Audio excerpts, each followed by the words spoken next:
Hey gentlemen, what is up? NYKF31 here, Madden 19.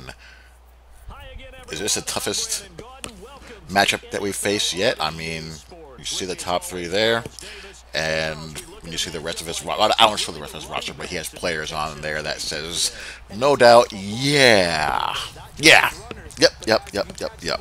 So, away we go. We'll see how we do.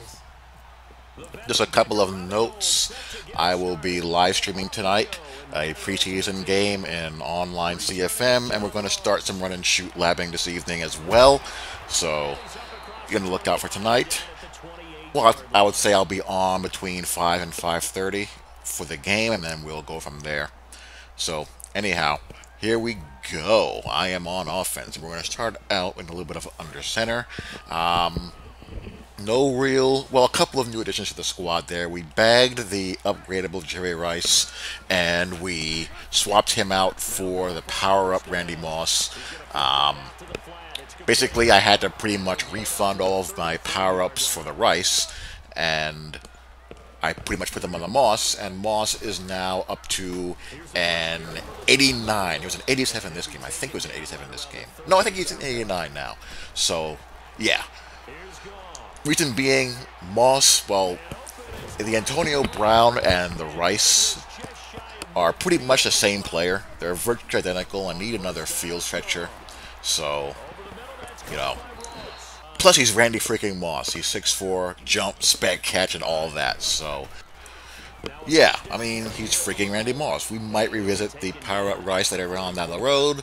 But right now, we are pretty happy with the setup with Moss on one side, on the outside, Antonio Brown on the other, and John Ross in the slot. When we start going run and shoot in Mutt, we'll probably throw Rice in another slot. So, Jerry Rice is gone, but not gone forever. So anyway, we march down the field. We're up 3-0. And with this guy on offense, this is one of those people, and this is something that you have to watch out for when you play.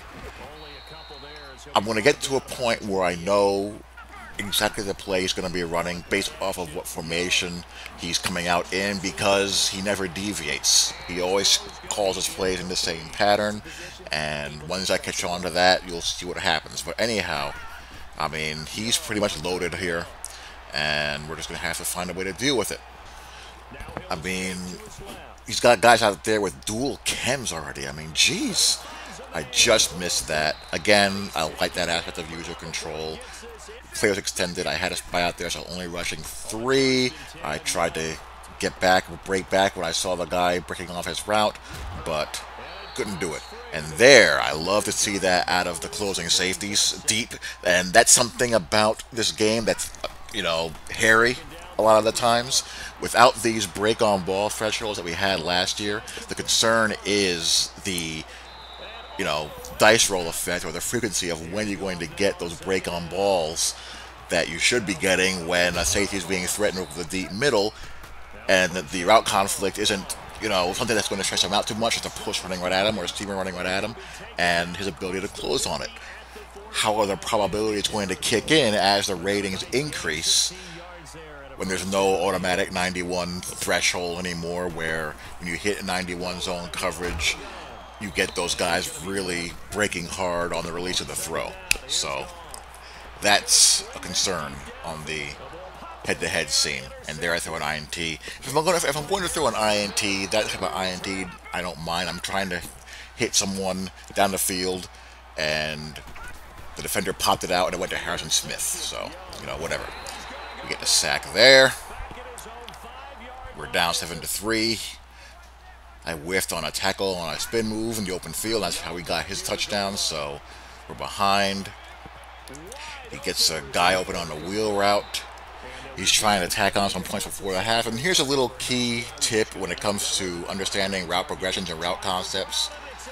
When you see a shallow cross, there's always something coming behind it from somewhere on any play that's halfway well designed.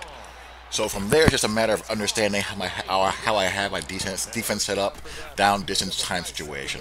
I have a spy there in the middle of the field, in the short middle, so I don't really care about the drag. So I know when I see the drag, there's going to be a square in behind it, a post, possibly both. And in that formation, once I see one receiver break out, I know a switch concept is coming. So I haul tail, I get to where I need to be.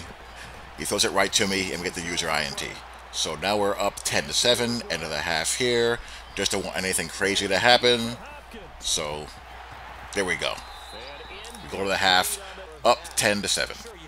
So here we are, third quarter. He has the ball first, tries to run Shady McCoy. Nice little, shimmy there, get some yards there. But unfortunately for him, and now I've caught on to his play calling pattern based on formation. When he's under center here in this formation, he's going to run that play action boot. We're right there. We have it, locked up. When he's in shotgun, he's going to run the HB wheel. He likes to look, drag to the wheel, and if neither one is there, he doesn't have much of an idea of what he wants to do, and he starts to panic. You'll see that later on. Next play, he comes up in a shotgun type formation, more than likely some type of cross shot play. He runs mesh with the back wheeling out of the backfield again, but this time we have it covered, and he throws it out of bounds. Play action play again. I send a blitz. So it's third and 17. We need to get Derek Brooks' song out whenever he makes a play. Good. Who's my favorite player? Mr. Derek Brooks. 153 tackles. 36 assists. 2 times All-Pro. How many? 3 times All-Pro. Better. Let's start again. So Derek Brooks in the middle of the field gets it done. We're back on offense now. Pop to McCoy on a draw. We get sacked there. I had Antonio Brown breaking over the middle, but my protection didn't hold. We get a sack. We got to get the ball back. Now this fool hot routed 3 drags in the short middle and tried to go to the post. And this is shame on me for not suspecting that. Come on, of course. Of course. But that clown tried out. He hot routed 3 drags all bunched together. I mean, God. When you look at this guy's team, I'm not going to tell a grown man how to spend his own money, but he's got every elite, and it just boggles my mind about Mutt. This man had to have spent, being conservative, assuming you get, ideal pack luck odds on most of your pulls, and competitive guys, I feel ya. I was right there. I pressed triangle. I did not get an animation. That happens enough to be a problem, and that's got to be changed. There's some input delay going on sometimes with your user control player. But, back to what I was saying.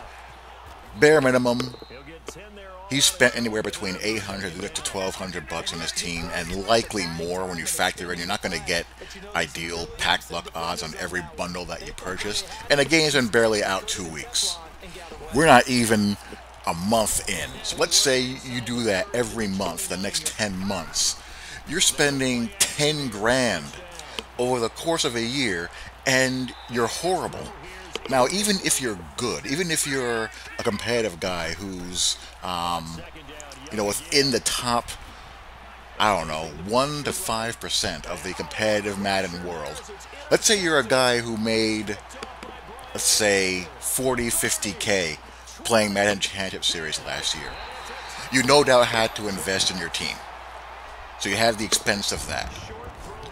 So 50K after taxes, you're looking at, I would say, around, let's call it between $35,000 and $38,000. You take away the 10 grand you invest in your team, assuming you're not being, loaned free items throughout the year. So you have that. So now you're down to the mid-20s. If you play in these Challenger satellite tournaments, you have the expense of that.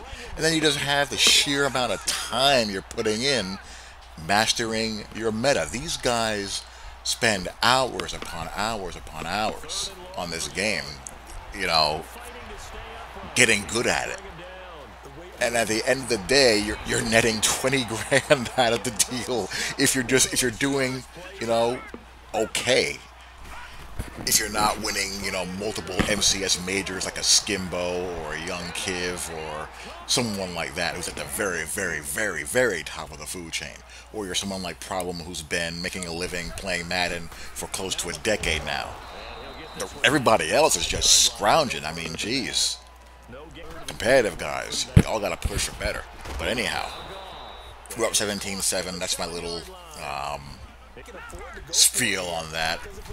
But it's now 20-7, and you've seen the game turn. You've seen how it's turned. You've seen the pattern not really deviate. There, I tried something. I wanted to see if this would work like it did last year. Remember how I did a video last year about man coverage shading and how man coverage shading was backwards?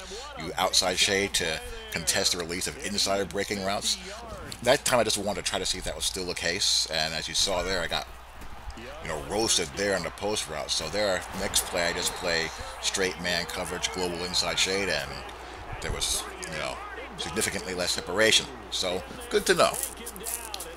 But, this is winding down. He is going to go down in defeat. We win this game 20-7, and we'll go about our merry way. So there you go.